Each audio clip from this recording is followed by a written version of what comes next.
বাড়িতে আছেন? বাড়িতে আছেন?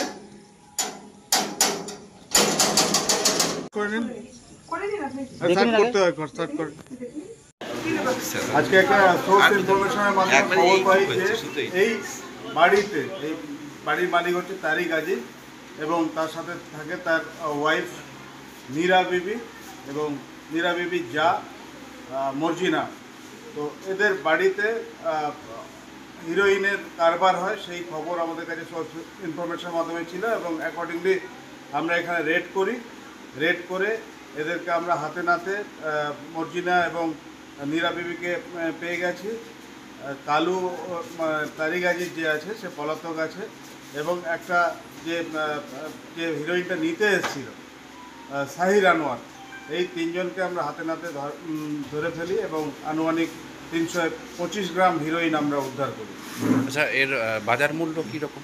এর বাজার মূল্য প্রায় 30 লাখ টাকা। কদিনের রিমান্ডে নিচ্ছেন? আমরা 7 দিনের রিমান্ডে, পুলিশ রিমান্ডে নেব। কজনকে ধরেছেন? 3 জনকে। নামগুলো যদি একবার বলতে। একজন হচ্ছে সাহির আনোয়ার, নীরা বিবি আর মর্জিনা।